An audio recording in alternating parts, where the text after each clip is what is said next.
আসামের কিংবদন্তি শিল্পী জুবিন গার্গকে আমরা চিনি তার অসাধারণ কণ্ঠ, সাহসী ব্যক্তিত্ব এবং বিদ্রোহী সঙ্গীতের জন্য, কিন্তু খুব কম মানুষে জানে না তার আঙ্গুলে থাকা সেই রহস্যময় আংটিটির গল্প।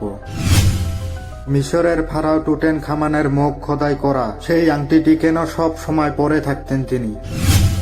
আর কেন এবার তার প্রিয় সংখ্যা 9 ছিল? কেন সেই আংটিটির ওজন ছিল 9 গ্রাম? এটা কি শুধু কাকতলীয়া ঘটনা, নাকি এর পেছনে লুকিয়ে আছে কোনো প্রাচীন রহস্য? এই ভিডিওটিতে আমরা জানব জুবিন গার্গের জীবনের অজানা গল্প, টুটেনখামেনের অভিশাপের রহস্য, সঙ্গীত জগতে তার বিপ্লবী যাত্রা, বলিউডে তার ঐতিহাসিক গান। কিন্তু তিনি শুধু একজন গায়ক নন, তিনি ছিলেন এক বিদ্রোহী শিল্পী, এক সাংস্কৃতিক প্রতীক। এই ভিডিওটি শেষ পর্যন্ত দেখলে আপনি হয়তো নতুন করে চিনবেন জুবিন গার্গকে। বন্ধুরা, আসুন তাহলে দেরি না করে ভিডিওটা শুরু করি। বিনা তেরে না এক পল হো না বিন তেরে। বন্ধুরা, প্রথমে আসে টুটেনখামেন এবং সংখ্যা 9 এর অদ্ভুত সংযোগ। জুবিন গার্গের প্রিয় সংখ্যা ছিল 9। অদ্ভুতভাবে ইতিহাস বলেছে মিশরের সম্রাট টুটেনখামেন সিংহাসনে বসেছিলেন মাত্র 9 বছর বয়সে। সংখ্যা 9 সম্পূর্ণতার প্রতীক। আরো আশ্চর্যের বিষয়, জুবিন দা সেই বিশেষ আংটিটির ওজন ছিল ঠিক 9 গ্রাম। টুটেনখামেনকে ইতিহাসে বলা হয় অভিশপ্ত সম্রাট। তার সমাধি উন্মোচনের পর একাধিক রহস্যময় মৃত্যু ঘটেছিল, যা আজও বিতর্কের বিষয়। তাহলে কি জুবিন দা এই রহস্যময় শক্তির প্রতি আকৃষ্ট ছিলেন? পরিবারের ঘনিষ্ঠ সূত্র জানায় আংটিটি ছিল আসল মিশরীয় আংটির একটি প্রতিকৃতি। একজন পরিচিত মানুষ তাকে এটি উপহার দিয়েছিলেন, কিন্তু প্রশ্ন থেকে যায় কেন তিনি এটি কি কখনো খুলতেন না। বন্ধুরা, 2 নম্বরে আসি। জুবিন গার্গ মাটির কাছে এক ঈশ্বর। 1992 সালে অনামিকা অ্যালবামের মাধ্যমে শুরু হয় এক বিপ্লব। জুবিন মানে ছিল আবেগ, জুবিন মানে ছিল প্রতিবাদ, জুবিন মানে এক অগ্নিপিণ্ড।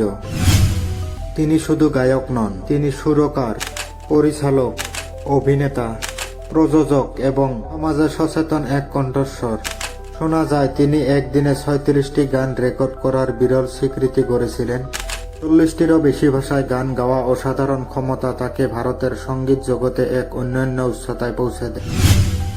কিন্তু এই সাফল্যের পরেও তিনি ছিলেন মাটির মানুষ। আসাম ছিল তার শিখর আর আত্মা। বন্ধুরা, এবার আসি বলিউডে আসামের জয়ধ্বনি। 2006 সালে বলিউডে সিনেমা গ্যাংস্টার মুক্তি পেল, আর তার সঙ্গে মুক্তি পেল এক ঝড়, ইয়ালি।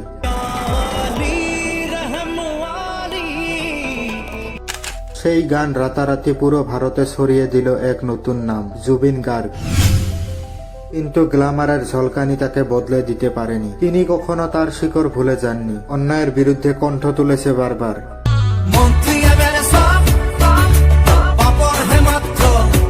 তিনি ছিলেন শিল্পী, কিন্তু তার সবচেয়ে বড়, তিনি ছিলেন এক বিবেক। বন্ধুরা, এবার আসে বিদায় ও অমর উত্তরাধিকারী।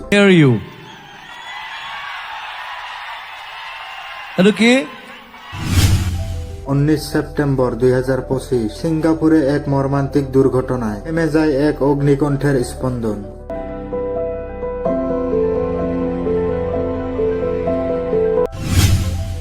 দেশ জুড়ে নেমে আসে শোকের ছায়া। তার শেষ ইচ্ছা অনুযায়ী তার বিদায়ের মুহূর্তে বেজে উঠেছিল তার প্রিয় গান, মায়াবিনী।